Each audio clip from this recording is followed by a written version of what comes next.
Filipino action thriller film Arisaka is set to make its world premiere at the upcoming Tokyo International Film Festival. Now, the movie is directed by critically acclaimed filmmaker Mikhail Red. It's one of two Filipino films competing in the main competition section.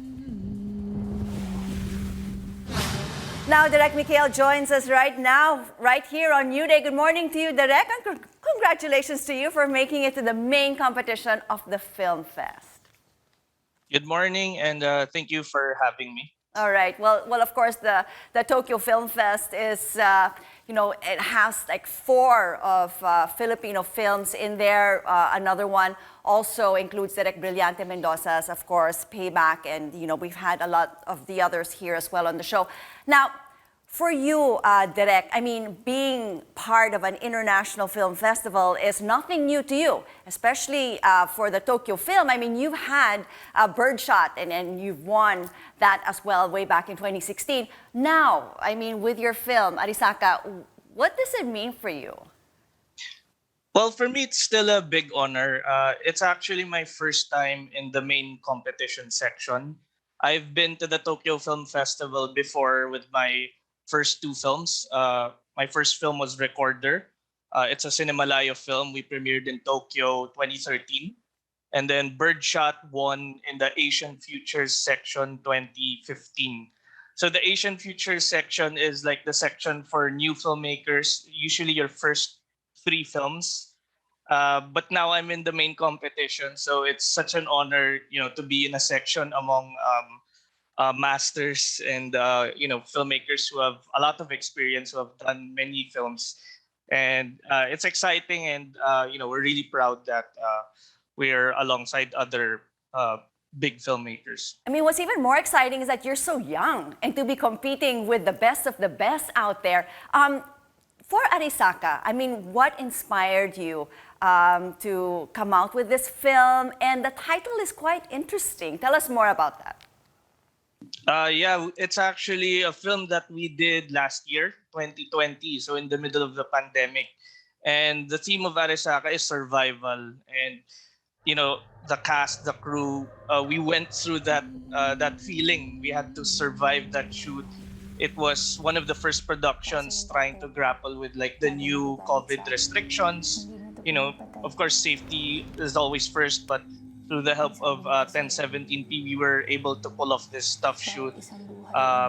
So yeah, I mean, I've always done genre films that still, have this very Filipino story at its core. So in this film, it's a survival thriller, but it also touches on, the history of the Death March and I think a very important subject matter. But it's also a film that for me was a catharsis, all this parang pent up emotions nung pandemic, all the anxiety and the uncertainty and just trying to survive that year. And, I was able to let it out in this film. And it's definitely something interesting, and I can't wait to show it to the Filipino audience as well after Tokyo. We also can't wait to see this film. Obviously it wasn't easy for you to come up with this film. As you said, survival.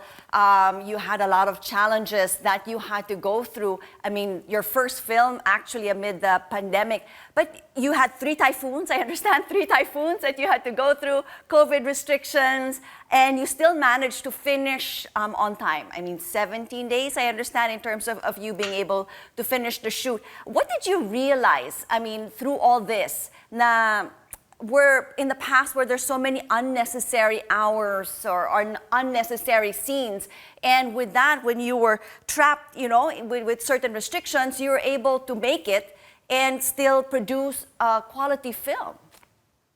I'm very lucky that I started at a very young age. I was an independent filmmaker before I eventually tried genre films for studios. I also did films for streaming with Netflix, with Dead Kids.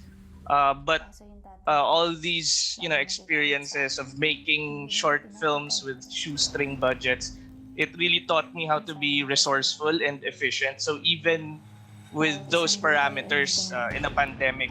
As an independent filmmaker, you really have to think of creative solutions, and sometimes you think inside the box. These restrictions and parameters are actually challenging, and it pushes you to be creative. So I think with that experience coming from independent films with almost no budget and working with a very talented crew and a dedicated cast, Maha was uh, had the right attitude for this film. She's really tough, and she really pulled off the action scenes.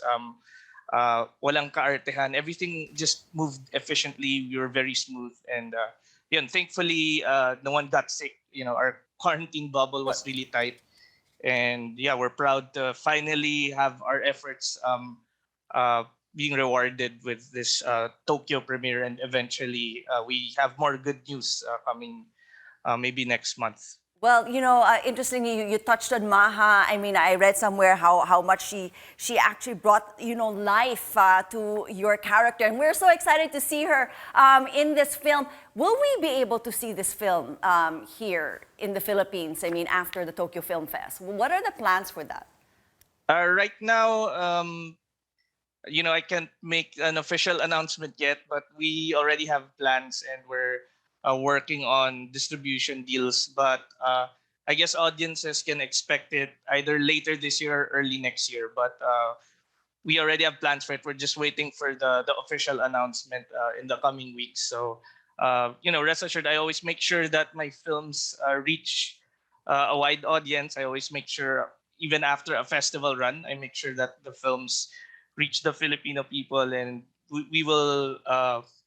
we will make sure that a lot of people get to see it. And I'm quite excited to see the reactions to this film. Well, It's maraming something very different. It's almost like going back to my roots. But the last few films I did are very high genre. This one is somewhere in the middle.